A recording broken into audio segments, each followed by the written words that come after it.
अगर आपको जोड़ों में, पट्ठों में या फिर आपकी हड्डियों के अंदर कमज़ोरी रहती है, तो आपको कौन-सी ऐसी 5 ग़िज़ाएँ हैं जो कि अपनी रूटीन में ऐड करनी चाहिए, जो कि आपके घुटनों के लिए, आपके जोड़ों की सेहत के लिए बहुत ज़्यादा इम्पोर्टेंट है।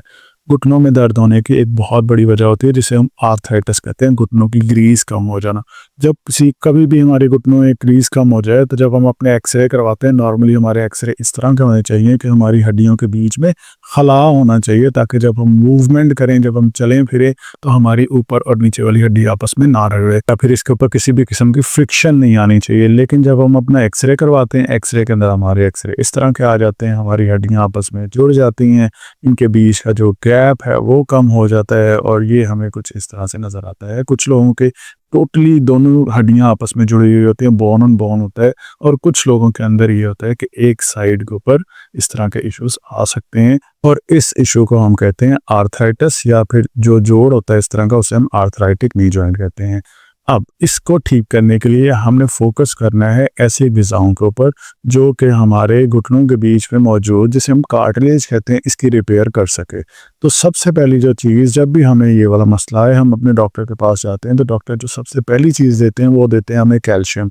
ऐसी सुपर फूड जो कि कैल्शियम से रिच होती है, कैल्शियम से भरपूर होती है, वो है हमारे पास सफ़ेद तिल, जिसे हम सेसमे सीड्स कहते हैं। इन्हें इस्तेमाल करने का तरीका ये है कि घर में जब सैलड वगैरह बना हुआ हो, आप उसके ऊपर छिड़क के ले सकते हैं। रोटी बन रही है तो उसके पेड़े के अंदर ऐड कर सकते हैं, और मैं आपको रेकमेंड करूंगा कि इनको हल्का सा भून के फिर आपने इस्तेमाल करना है। इसका बहुत ज़्यादा फ़ायदा होगा। ये कैल्शियम से भरपूर होते हैं, सो आपको जो कैल्शियम की मेडिसिन हैं, अगर आप वो पहले ले रहे हैं तो अपनी मेडिसिन को लाजमी कंटिन्यू रखिएगा। ये ना कीजिएगा कि मेडिसिन स्किप करके आप सफ़ेद तिल का इस्तेमाल शुरू कर दें। लेकिन अगर आपकी मेडिसिन के अंदर आपको डॉक्टर ने कैल्शियम लिख के दिया, तो मैं आपको हाईली रेकमेंड करूंगा कि आपने सफ़ेद तिल का इस्तेमाल करना है। कुछ ऐसे लोग होते हैं जिनको इरिटेबल बाउल सिंड्रोम हो, लाइक बड़ी आंत के अंदर इरिटेशंस हों या प्रॉब्लम्स हों, उनके लिए थोड़ा सा मुश्किल होती है कि इसको हजम करना मुश्किल हो जाता है। लेकिन अगर आपको इस तरह का इशू नहीं है तो आप इसको इस्तेमाल कर सकते हैं।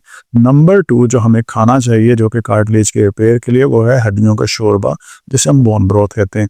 अगर आप बोन ब्रोथ का इस्तेमाल हर 2 या 3 दिन में एक दफ़ा लाजमी करते हैं, तो ये आपकी हड्डियों के अंदर कोलेजन की कमी नहीं होने देता। ऐसे लोग जिनको घुटनों की ग्रीस का मसला है, वो अच्छे से समझ सकते हैं कि कोलेजन हमारे लिए कितना ज़रूरी है। कोलेजन हमारे हड्डियों की और हमारी कार्टिलेज की साख्त या स्ट्रक्चर के लिए बहुत ज़्यादा इंपॉर्टेंट होता है। इवन लोग कोलेजन की मेडिसिन लेते हैं।